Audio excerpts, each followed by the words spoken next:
Analyse कीजिए कि आप क्या थे।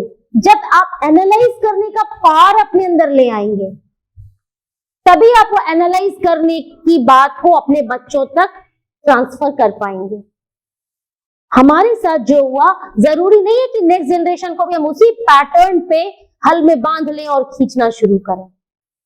हमको मौका मिला है, we are in this noble profession, let us help some children to find their goal, to find their approach what they want, and for that critical examination, critical thinking is very important. So I'm ending over here and sir will be there. Just a minute. Yes,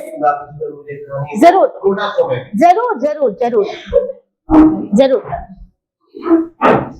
ये actually IQ की बात है, तो ये medical science की बात fix करती है कि देखिए मनुष्य के ब्रेन में इसको सेरिबेलम भी कहते हैं, और वो फिक्स होता है। वो कुछ बच्चे ऐसे होते हैं जो उसमें एक्स्ट्राऑर्डिनरी वो डेवलप रहता है, इसलिए क्लास में बहुत जल्दी से उसको पिकअप कर लेंगे, समझ लेंगे। कुछ वैसे भी बच्चे होते हैं जो मेहनत के बल पर अपने आप को उनके पैरेलल में खड़ा कर देते हैं, नो डाउट। लेकिन आप टेस्ट जब करेंगे कोई नए प्रॉब्लम को, तो वो आईक्यू वाला जो बच्चा है वो पहले निकल जाएगा, ये पीछे छोड़ जाएगा। बिल्कुल, ये पीछे छोड़ जाएगा। हॉट्स आपको मैं बता दूं, ये सेरिबेलम या सेरिब्रल हेमिस्फीयर जो मनुष्य से ज्यादा एलिफेंट में ज्यादा पाया जाता होता है। हाथी का एक बच्चा, अगर ये न्यूली बॉर्न डे का बॉर्न है, एक दिन का, अगर शाम को आपने उसको फीडिंग करा दी या कुछ खिला दिया, फिर आप उसे दूर हो जाइए, 10 वर्ष बाद भी आप आएंगे तो वो आपको आइडेंटिफाई कर लेगा। Elephantine memory. Yes, elephantine memory. लेकिन ह्यूमन बीइंग में ऐसा नहीं होता है। So IQ of individual is a fixed and right from the birth it is constant. वो बच्चा में भी छोटा सा आप देखिए, कुछ वैसे इंडिविजुअल होते हैं जो उनकी शुरू से ही साइन बताती है। हमारे शरीर में एक क्रोमोसोम पाया जाता है, वाई क्रोमोसोम, जो मेलनेस को डोमिनेट करता है। तो हमें जो कुछ क्रिमिनल्स होते हैं, क्रिमिनल का मतलब हुआ गुंडा बदमाश नहीं, जो किसी को किल करने की क्षमता रखता हो।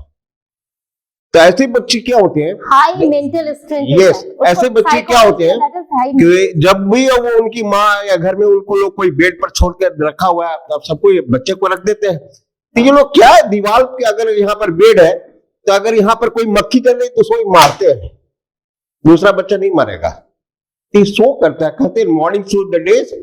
आप मैडम हिंदी में बोलती है, पूत के पांव आंगने में क्या देखा जाता है, पालने में देखा जाता है, पूत के पांव पालने में नजर आ जाता है, वो बताता है।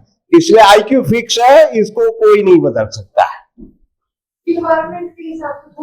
राइट मैडम, आप देखिए मैडम, एनवायरमेंट हुआ, नीड हुआ, ट्रेनिंग हुई। जस्ट मिनट, थोड़ा सा और मैं इसको प्रूव कर देता हूँ। हमारे शरीर में जीन्स होते हैं, और जीन आप जानते हैं ये डीएनए का सीक्वेंस है जो हेरिडिटी मटेरियल के रूप में काम करता है। अगर एक मोनोजाइगोटिक आइडेंटिकल ट्विंस का एग्जांपल लिया गया है, ये मैं नहीं कर रहा हूं, ये साइंस बेस्ड ऑब्जर्वेशन है। दो बच्चों जो मोनोजाइगोटिक ट्विन थी, आइडेंटिकल एक ही जाइगोट से बनी हुई थी, एक को एशिया में रख दिया और दूसरे को यूरोप में ट्रांसफर कर दिया जन्म के पश्चात। 16 वर्षों बाद दोनों को लाया गया, एक जगह रखा गया, उनके कैरेक्टर को ऑब्जर्व किया गया। तो जो एशिया में रहने वाली बच्ची थी, उसको चीनी या मिठाई या गुड़ पसंद था, और उसको जो यूरोप में रहने वाली बच्ची थी, उसे बहुत अच्छे क्वालिटी की मिठाइयां पसंद थी। ये एनवायरमेंट कह रहा था, इसको नहीं मिल रहा था, लेकिन टेस्ट तो वही था, शुगर। ये लड़की अगर कॉटन साड़ी पसंद करती थी पीले कलर की, तो वो सिल्क की येलो कलर पसंद करती थी। कलर का चॉइस तो एक था, राइट। ये अगर पढ़ने में सिमिलर मार्क्स लाती है, तो वो भी सिमिलर मार्क्स लाती है, दोनों एक दूसरे का। तो ये मैडम ने जो बताया इन्वायरमेंट का, नो डाउट इन्वायरमेंट का असर है। इन्वायरमेंट तो जीनोटाइप को बदल देता है, जीन्स को चेंज कर देता है। जीन कैसे?